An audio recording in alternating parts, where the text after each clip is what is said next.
Yes.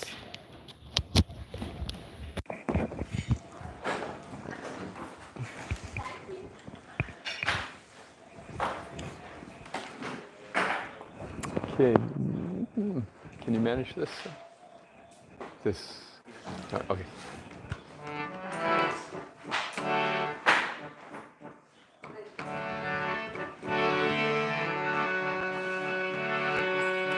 Jai Radha Madhava Kunja Bihari Gopi Janabala Bhagiri Varidhari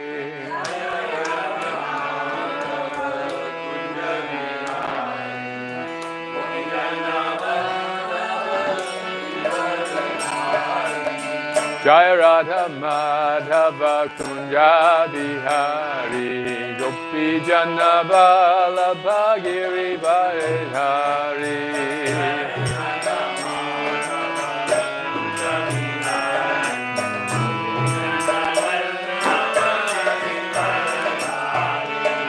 Yashoda Nandana Braja Jana Ranjana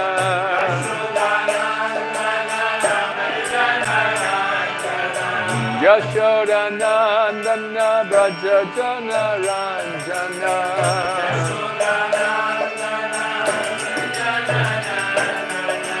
Jamuna Tirambana Chari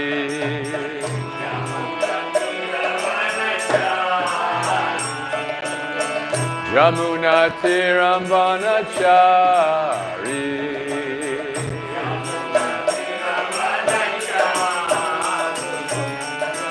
Jai Radha Madhava Kunja Bihari Gopi Janabala Bhagiri Varidhari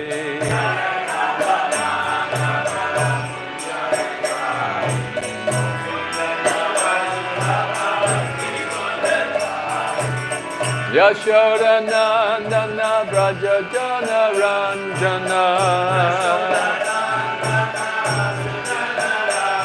Yashoda Nandana Braja Jana Ranjana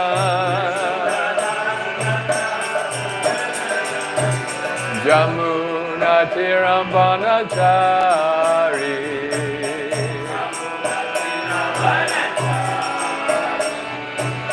Jamuna Tirambana Chari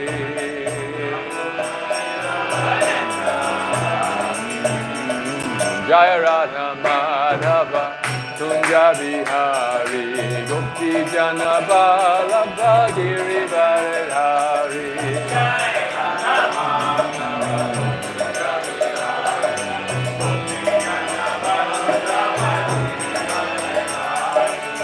Jaya Radha Madhava Kunja Bihari Gopi Janabala Bhagiri Varidhari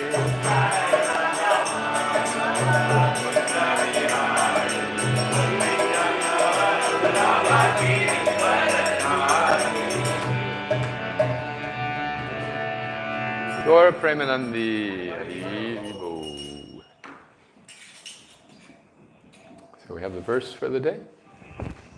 Okay. Om Namo Bhagavate Vasudevaya. Om Namo Bhagavate Vasudevaya. Om Namo Bhagavate Vasudevaya. Om Namo Bhagavate Vasudevaya. So what is our verse today?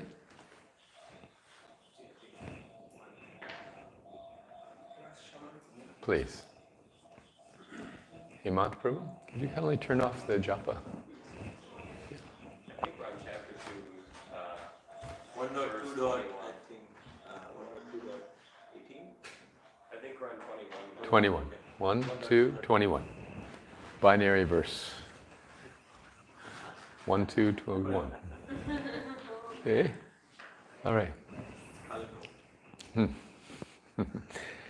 Vidyate hridaya grantis.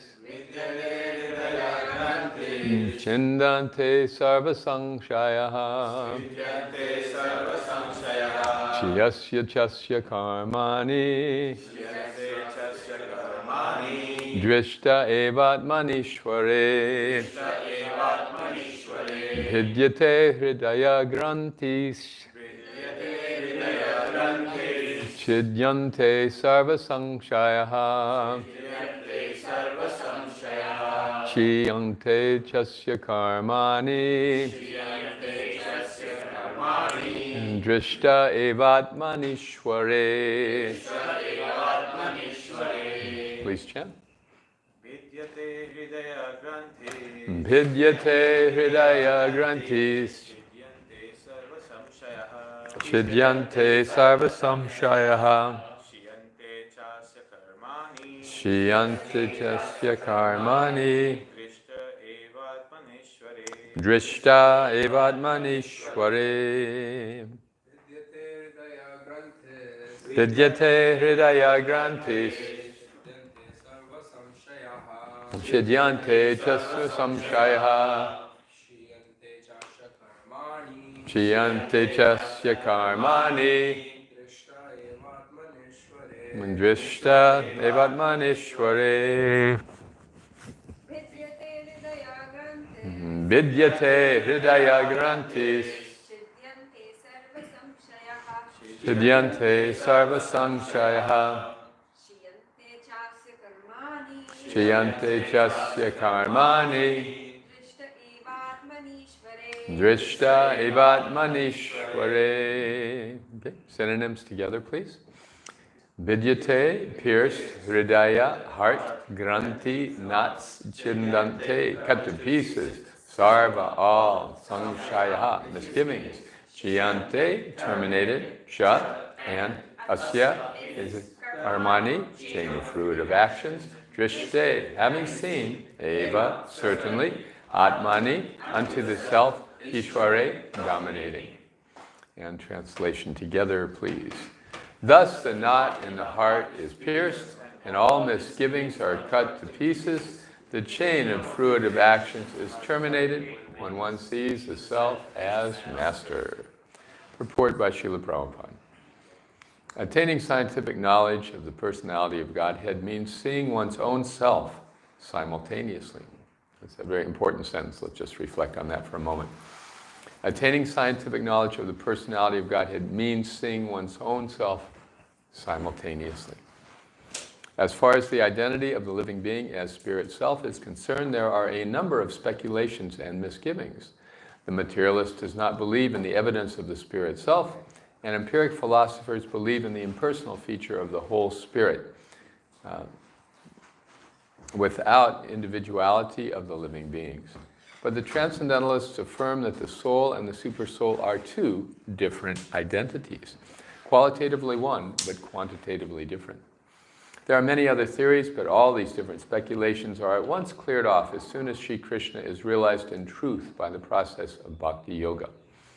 Sri Krishna is like the sun, and the materialistic speculations about the absolute truth are like the darkest midnight. As soon as the Krishna sun is arisen within one's heart, the darkness of materialistic speculations about the absolute truth and the living beings is at once cleared off. In the presence of the sun, the darkness cannot stand, and the relative truths that were hidden within the dense darkness of ignorance become clearly manifested by the mercy of Krishna, who is residing in everyone's heart as the Supersoul. I'm going to ask you to read. Okay. In the Bhagavad Gita 10:11, the Lord says that in order to show special favor to his pure devotees, he personally eradicates the dense darkness of all misgivings by switching on the light of pure knowledge within the heart of a devotee. Therefore, Because of the personality of Godhead's taking charge of illuminating the heart of his devotee, certainly a devotee engaged in his service is in transcendental love cannot remain in darkness. He comes to know everything of the Absolute and the relative truths.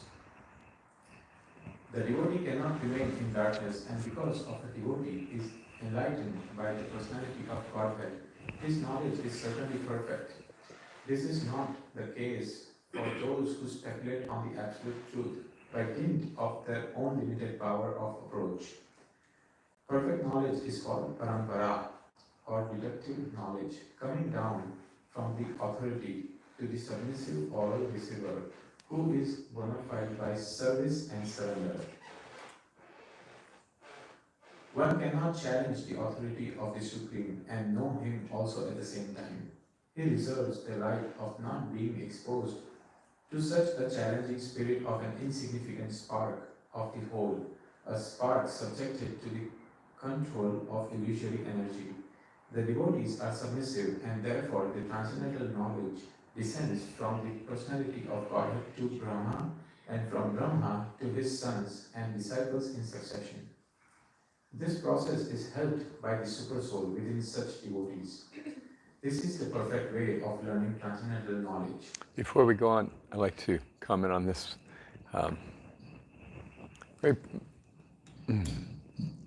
a very simple but profound statement in this paragraph. One cannot challenge the authority of the Supreme and know him also at the same time. Isn't that very cogent? In other words, our attitude towards approaching God is a factor in the equation. We tend to think, well, if God exists, then he should just show himself, and then I'll believe in him. See, so what is our attitude? Our attitude is reserved. I'm not going to believe in it until I see him. So we're waiting on God to make the first move. And in fact, this is an atheist argument, common argument, that if God exists, then he just reveal himself and everyone will believe in him, and it's all this confusion is wrapped up. But what they don't understand, it's not that God is hidden or reserved about showing himself or like playing games. It's just that he is reciprocating with our mood, you see.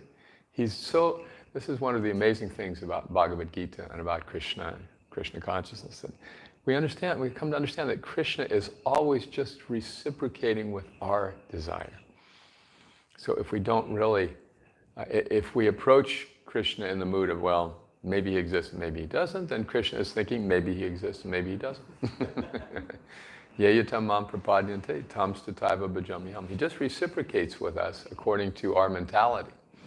But we don't take responsibility for our mentality. We just put it all on him. If you exist, show yourself. Otherwise, I don't want anything to do with you. It reminds me a lot of like neighbors in America. Josh, you were saying you live in a cooperative. So I guess people are more interactive than ordinarily people are, right? Usually. Yes, usually. So how many of you who own homes, how many of you know all the neighbors on all sides of you? You know one or two maybe. Yeah, but you don't know the others. No interaction. Welcome to the United States of America. Yes, my one friend told me he lived in Israel, and he knew everybody in the building, and then he moved to America, and he lived there for 15 years, and he didn't even know a single person in his apartment building. So, They are telling the volume is not clear on Zoom. The volume is not clear on Zoom. What can we do? Would it be better not to use the microphone, or what? Yeah, maybe if you put this near you and you can directly speak to this.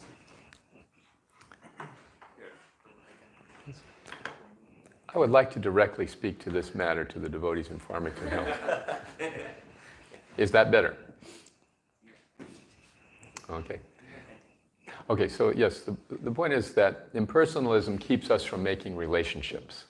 That's what impersonalism means, isn't it? I just don't have to acknowledge the existence of this other individual. And if they want something from me, they'll let me know. If they want to be part of my life, they'll let me know. Otherwise, I have nothing to do with them. This is impersonalism. So it permeates our culture in the West, if we can call it that. As Gandhi was asked, what do you think of Western civilization? He said, I think it would be a good idea. So our Western culture is pretty much impersonal. This is why social media has become so very, very popular, because it's a way in which you can keep a distance and yet nominally have a relationship. I noticed that. I thought a while ago, I was like, people who are really into social media are really antisocial. People who are into social media, Shan Uvacha. Yes, they are. That is a profound statement. They're really antisocial, yes. Yes, one of my friends has a kind of automatic response on email. Sorry, I'm not responding to your email. This is an automated note. I have a life. And then quoting a phrase often seen in India, inconvenience is regretted. Can you guess who that is? Anyone? It's Jayadvaita Swami. Sorry. All right. So in terms of approaching the Supreme, our tendency is to think of him as impersonal, and therefore we are not obligated to have a relationship. Therefore, we're not accountable for our mood or attitude in the exchange. See, he's so great that it can be construed as humility. He's so great, he doesn't have time for a low person like me. But in fact, he's very attuned to each and every one of us, just waiting for us to change our attitude towards the relationship. So Prabhupada puts it so nicely here. One cannot challenge the authority of the Supreme and know him at the same time also. Now, just to be aloof in a relationship with Krishna, is that challenging his authority? Well, it is, because we constitutionally have a relationship with our Maker. Just as every child constitutionally has a relationship with his or her parents. Those parents are responsible for our existence, you could say, or at least our physical being. So there's automatically a connection. Whether we choose to participate in it is up to us. Whether we choose to acknowledge it is up to us. But the reality does not change. So similarly, we are constitutionally connected with our Creator. We don't exist independently of Him. But we have the right, the free will, to choose, if we wish, to act as if we were independent of Him. Just as any child, when they hit 18, they have the legal right to just ditch their families and do whatever they want, right? So, and this is the joy, by the way, of parenthood, that when your kids are little, they say, oh, my daddy and mommy, they're the bestest mommy and daddy in the whole world. And then by the time they hit 13, 14, they say, Mom, would you mind dropping me off like a block from school? I don't really want anyone to see that I'm associated with you. And then from there it just gets worse. So our relationship with Krishna is not independent of our own moods. It is our choice to become dynamic and involved in that relationship. Not just social media. The social media relationship with God is like the bumper sticker, I heart God. Right? It's like, I officially love God. Really, respectable people in this country are known as God-fearing. Have you heard this expression? He's a God-fearing man. Vote for him, he's a God-fearing man. Now, think about that for a moment. How do you feel about somebody you're afraid of? Do you think of them fondly? If you're afraid of somebody, then you don't want to see them. You feel intimidated by them. You wish they didn't exist, right? If you're afraid of somebody, you really wish they didn't exist. But they're there, and I got to deal with it. So, okay, I will bow and scrape and do whatever I have to do to get by in this relationship. God-fearing. At least it's an acknowledgement of God's existence, but it's a perversion of our relationship. He does not want us to be afraid of him. See, just as if you want to be friends with somebody or a lover with somebody, you don't want them to be afraid of you, unless you're, like some kind of a psychopath, right? Actually, Machiavelli, the Italian philosopher, said it's better to be feared than loved, as far as a ruler is concerned. It's better to be feared than loved. People will be more obedient if they fear you than if they love you. But this is, of course, just politics. God does not want our fear. To quote Western Shastra, Monty Python, in one of their movies called In Search of the Holy Grail, creates a cartoon image of God saying in a resounding voice, "Stop groveling. Stop groveling." The pious heroes are praying, "God, please help. Stop groveling." So, a very cogent statement.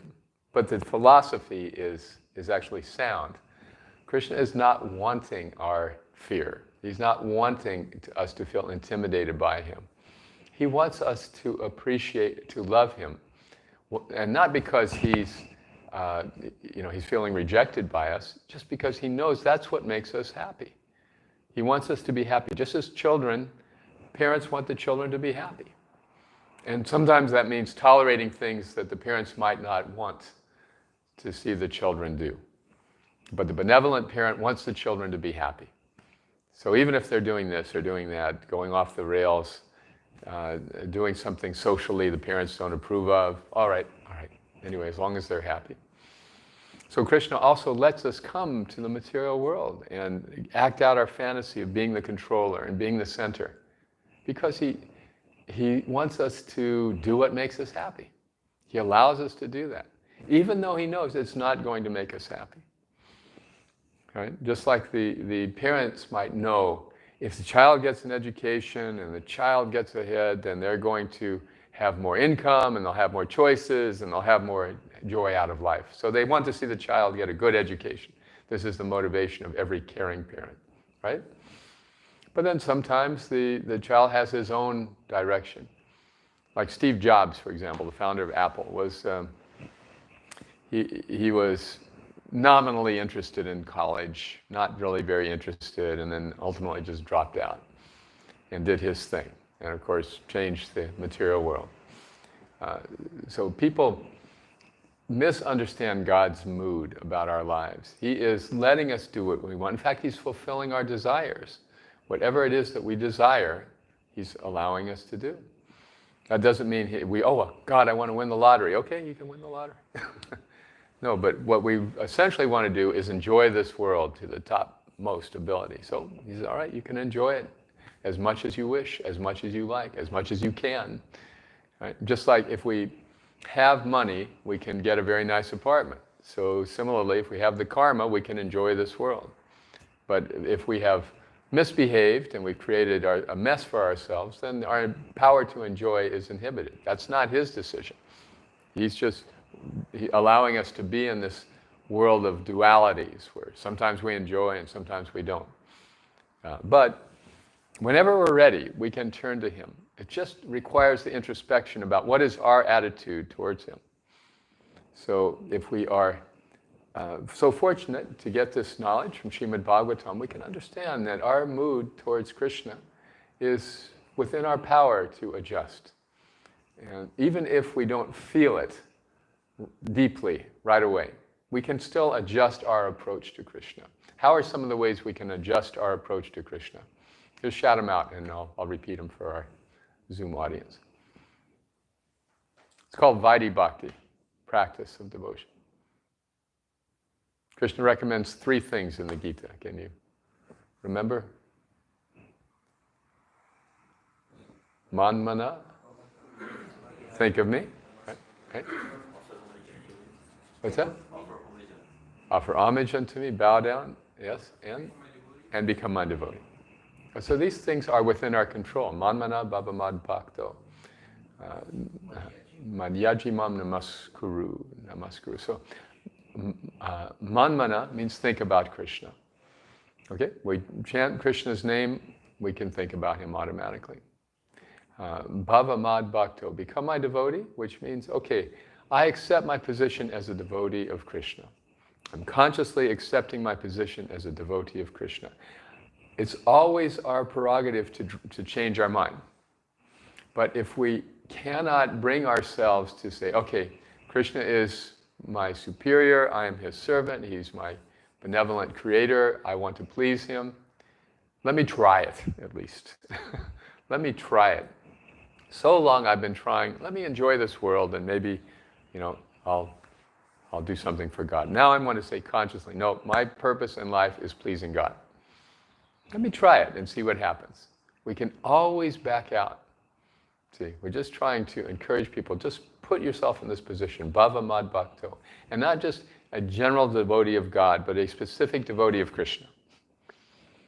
Thank God for Krishna because he is so specific and a person. Otherwise, loving, giving devotion, giving offerings, how can we do that to something impersonal? Or to somebody we don't even know? Impossible. You can't express love. You can't have a relationship with an unknown quantity. But you can have a relationship with a specific person. So Srila Prabhupada used to say, if you know somebody better than Krishna to be worshipped as God, then tell us and we'll worship him. Otherwise, you worship Krishna. So throughout the Vedic literature, nobody but Krishna says, Aham sarvasya prabhavo, I am the source of everything. Nate vidu suragatim, I am the source of all the demigods. The demigods don't even know me because I'm their source. So never does Lord Shiva say I'm supreme, Lord Brahma say I'm supreme. Nobody says that except Krishna. Only Krishna has the audacity to make such statements like that. And he's not ashamed of it. He has to because it's the truth. Matat parataram nanyat kinchid asti dhananjaya. There is no truth superior to me. Everything rests on me as pearls are strung on a thread. That can be construed as a very egoistic and proud statement. But Krishna has to say it because what else can he say? It's just the absolute truth. When Krishna was a householder living in Dwarka, he would wake up in the morning and meditate on himself. As Prabhupada explains, that does not mean we should wake up and meditate on ourselves. We should wake up and meditate on Krishna. Krishna had to meditate on himself because there's just no one else to meditate on. Yes, we cannot challenge his authority and know him at the same time. We have to bring ourselves to the relationship. And that is a conscious option for each and every human being. Krishna consciousness just means, please take this option and try it out.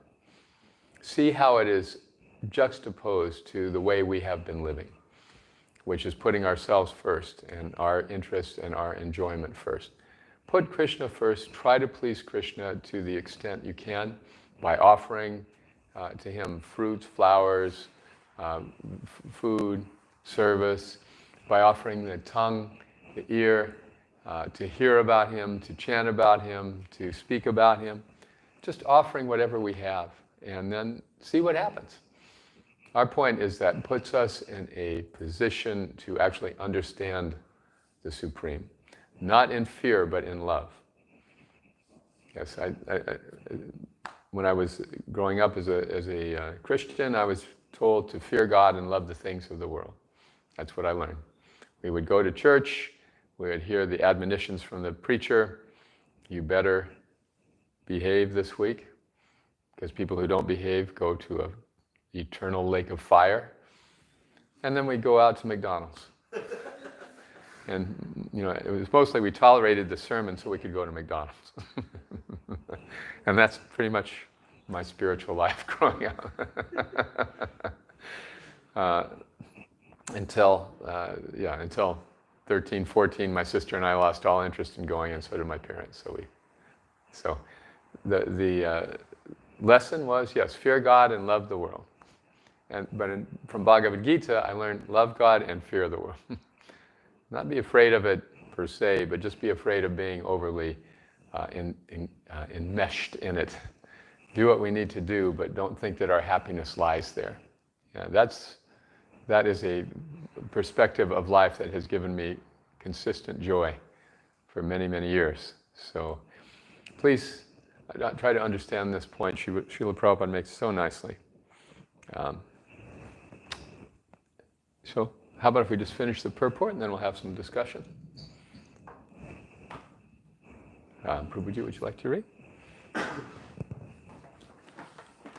This enlightenment perfectly enables the devotee to distinguish spirit from matter, because the knot of spirit and matter is untied by the Lord.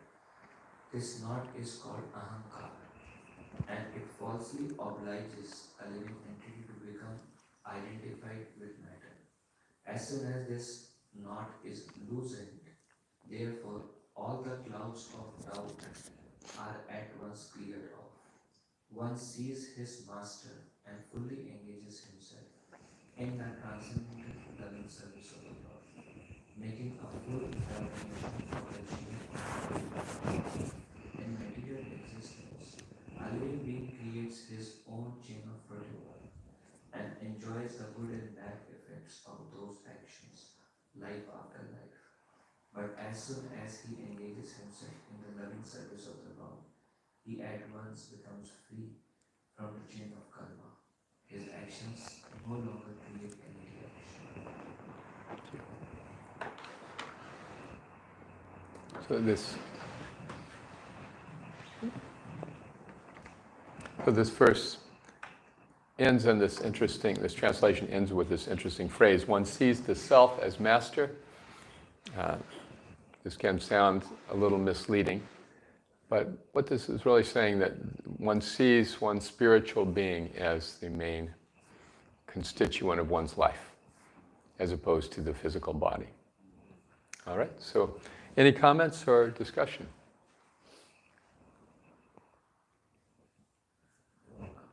Alan? Yes, I was Do you want to manage this, or is it okay?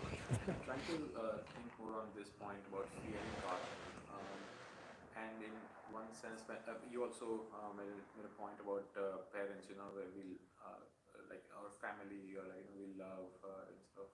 Like child is like is always gonna love, but also there are points when child fears the parents, like doing something bad, or like I don't want to make my parents. So is that like fear, or like respectful fear, or like is that a phase in spiritual life? Where fear is also kind of important. Otherwise. Very good question. You follow? At one point, a well-raised child will have some fear of the parents. A child who is indulged will not. There is a story Srila Prabhupada tells about this, a rather brutal story, but I'll tell it anyway. A man was orphaned at a young age, lost both his parents, so his aunt adopted and raised him. And she felt so sorry for him, poor kid, he lost his parents, that she could never bring herself to discipline him. So he became wild, and she just indulged him and tolerated him, and then he went out in the world and committed all sorts of crimes and eventually murdered somebody and was captured and sentenced to death. So on the gallows, he was asked, do you have any last request? He said, I'd like to say something to my aunt. So his aunt was there crying in tears, and she came up to the gallows, and he said, please come closer. Come closer. Please come closer. It's tied up. And then finally she put her ear right up to his mouth, and he bit her ear. And he said, I wouldn't be here if it weren't for you. Because you didn't discipline me when I was growing up. He blamed her. So, do we need to fear our parents? Absolutely. Otherwise, we will grow up crooked. Even Mother Yashoda was worried about Krishna, Nanda Maharaj. They were quite worried. First he was a thief, then he was a murderer, very concerned about their son's character. So in the Gita, Krishna says that 4 kinds of pious people come to him, right? Those who are distressed, those who are in need of money, those who are curious, and those who are wise. So distressed and in need of money means that we have been punished. We have been hurt by the material energy. And those are legitimate reasons to turn to God. There's a saying that there are no atheists in foxholes. Have you ever heard that? Yeah, so in the war, everybody says, oh God. So in distress, we turn to God. So this is, in a sense, how we fear God. We don't fear Him in person, but we fear the suffering that we can experience. That is the purpose of the material energy, to discipline us, to bring us to the point of helplessness where we will turn to Him. But as long as we're living fat and happy, enjoying this world, then there's no need to turn to God. So we have not even learned that first basic lesson. Therefore, like the man on the gallows at the end of life, God, why are you doing this to me? When in fact we've chosen to ignore Him the whole time. Sean? That verse in like Proverbs in the Bible says the beginning of wisdom is fear of God. The beginning of wisdom is fear of God. Yes, on a very rudimentary level, that is true. But we're not supposed to get stuck there. Like we might in first grade learn we have to do what the teacher says, but that doesn't mean we stay in first grade the rest of our lives. Like the mode of ignorance. It will fear will push us from the mode of ignorance. Just like if a person would like to just lie on the couch, watch Netflix, and smoke pot all day, right? That's the perfect life. What's the problem? The problem is I have to pay for it all. So that fear drives me to work, to get a job, so I can pay for my enjoyment. This is the mode of ignorance. The mode of ignorance then pushes us to the mode of passion, where we have to work. And pretty much if we can subsist in passionate ignorance in this society, we're doing great. So the idea of God enters when we become frustrated with that cycle. You know, the Vedic literature talks about the 4 ordinary pursuits of a human being: dharma, artha, kama, and moksha. So dharma means to be responsible, to do your work, to show up, punch in, to have a job, be responsible. Dharma. At the end of the week, after being good in your dharma, Monday through Friday, what happens Friday? You get paid. Artha, you get your paycheck. That's economic development. So dharma, artha, hard work. And then once Friday comes around, you got your money, then what happens on Saturday? Yes, that's kama. Kama, enjoyment, partying. And then you wake up Sunday morning, oh my God, what did I do? I'm going to church. Moksha. God, never again, I promise. And then Monday rolls around again. So this is pretty much the cycle of materialistic life. Dharma, artha, kama, and moksha. None of that has anything to do with loving God. So loving God is prema pumarta mahan. It's the 5th and transcendental goal of human life. It is an accessible option beyond the ordinary, passionate and ignorant lives. So when we get frustrated, sufficiently frustrated with the material life, then we'll turn to God with feeling. This is why fearing God is the first step in spiritual life, but it's not the place to stay. All right? Other thoughts? Comments? Any comments from our Zoom audience? Are there any questions, comments on Okay. What is... Oh, sorry. No. Himani Gopinath, can you please say again? Louder.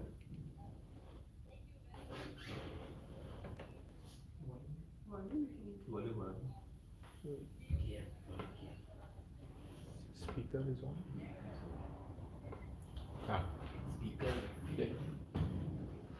Thank you. Nice to hear you. Do you have any reflections on class?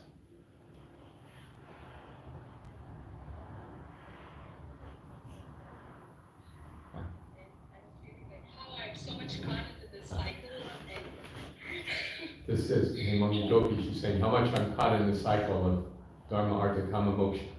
I don't believe it, but anyway.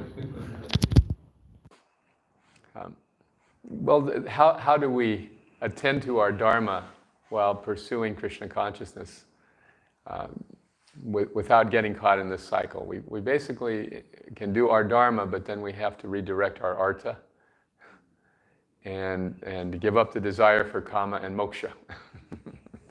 All of that happens automatically if we are just trying to please Krishna, just as Arjuna did his Dharma in the Gita, but he redirected it toward Krishna. That's the art of bhakti. And even if we don't feel a great affection for Krishna, if we understand that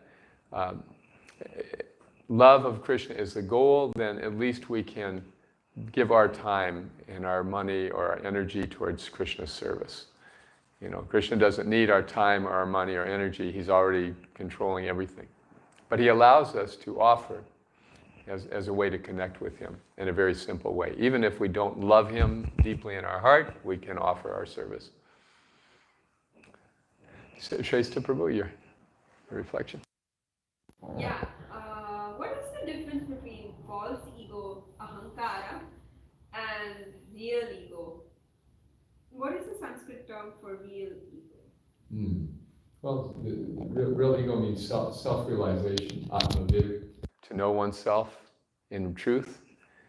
So false ego means to be identified with our body. That we're white, we're black, we're male, we're female, we're tall, we're short. That is the manifestation of false ego. We're Indian, we're Western, we're European, we're African, whatever we may be. Physically, that's false ego. Because these things have really nothing to do with the soul. So real ego means to know that we are God's eternal servant. And it begins with knowledge. It doesn't necessarily manifest in realization right away. But it does begin with knowledge. And then acting on that knowledge leads to realization. Acting as a servant of God helps us see, yes, indeed, this is my position. But even if we don't have a deep sense of our real ego, if we start acting with our intelligence as that real person, the happiness and the fulfillment just manifests almost immediately. So that's how we know. We are, subjectively experiencing. Prabhupada said, even if there is no Krishna, it's still a better way to live. Even if there were no Krishna, I should say. I thought about this. I thought in my head. When I read Upanishads, it describes the self, but it describes you, but it describes that you're not separate from what's around you. Mm-hmm. Like that, like it's what what you hear, but that can't be heard. But they describe it so the self is like kind of like the entire thing, and as it flows, you don't understand that you're being directed by it, and that it's directing you, but you think you're separate, and that you're free from the direction of this. You're not even aware that this being is directing you in all ways. And so then I think what I would interpret your false ego is to think, well, I'm the director. Mm-hmm. I'm directing the situation. But then this being outside of you, which is in you and outside of you, is actually the director that controls the situation. And they call that like Brahman, or the self in the Upanishad, right? Mm-hmm. Yes, this is the impersonal aspect of Krishna. Yes, Brahmeti Paramatmeti Bhagavaniti Shabdite. That to know that power in full is to see its three aspects. It's in everything and everywhere, that's Brahman. It's within us, that's Paramatma. And then it's also, just as we are thinking we are separate, so in reality, God also has a separate personal existence, Bhagavan. You see, the all-pervading aspect and the localized aspect are his lesser manifestations. It's non-different from him. But just like Bill Gates runs Microsoft, for example. So Microsoft is non-different from Bill Gates. And Microsoft's influence spreads wherever it spreads. But to know Microsoft is one thing, to know Bill Gates is another thing. He's the person behind it. So similarly, yes, the Upanishads describe the impersonal aspect of Krishna. They describe the supersoul aspect of Krishna. And they only tangentially describe the personality of Godhead. Like in the Ishopanishad, at the end of the Ishopanishad, Hiranmayena Patrena, please remove this impersonal covering so that I may see your true self. This is why the Upanishads are just meant to attract a broader audience, to bring them gradually towards Krishna. So yeah. Would you consider, I've seen this a couple times. I see it everywhere now. Like even this group of people, as it flows, like things happen, and it's like a person. The individuals are the body of the person. And I see that. Where is Bhagavan? Where is Bhagavan? Yes. Is it like, a flock of birds or like a school of fish? How they all are orchestrated together? Yeah, this is... Is that still impersonal? No, that is budding Krishna consciousness, what you're describing. You see, Krishna is behind the flock of birds. Krishna is behind the school of fish. Krishna is sitting in the heart of every fish and every bird and every person in this room. Krishna is guiding everything as the super soul, guiding all of our lives, all of our decisions. Sarvasya chaham hridi sanivishto. He's sitting in every heart. Mataksmatir jnanam apohanam cha. Giving intelligence, knowledge, forgetfulness, remembrance. So if we understand Krishna is controlling everything, and he owns everything, and he's also our best friend, this is the path to happiness for a human being.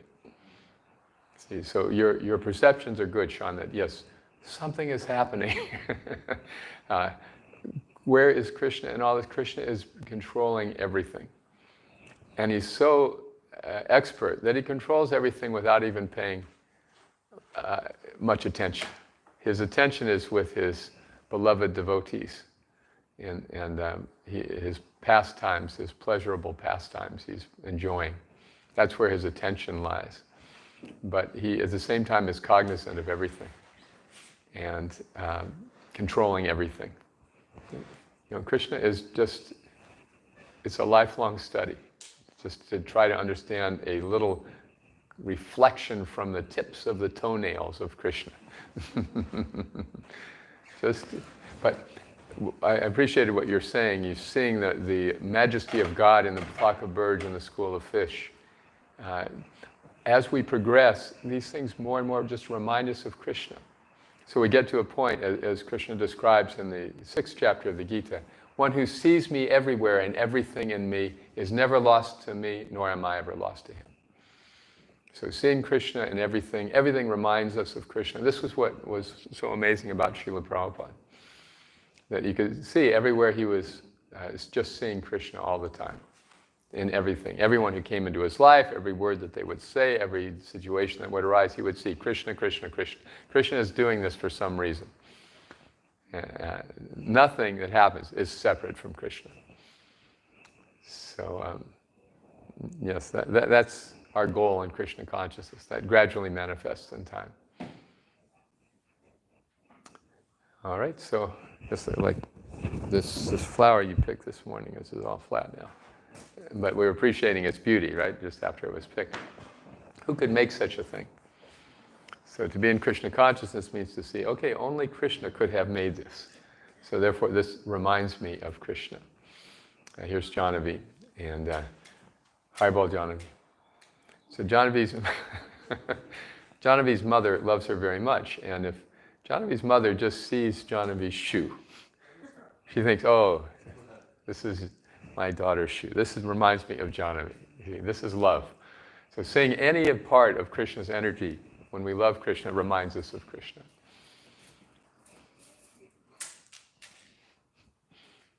All right. Thank you. That was a very nice reflection. Any last comments? It is 9 o'clock, so we will stop here. Thank you all wonderful devotees in Farmington Hills for supporting and encouraging this center in Grand Rapids.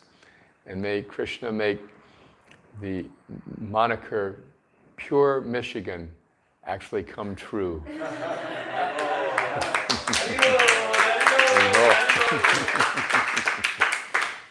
Srila Prabhupada ki jai.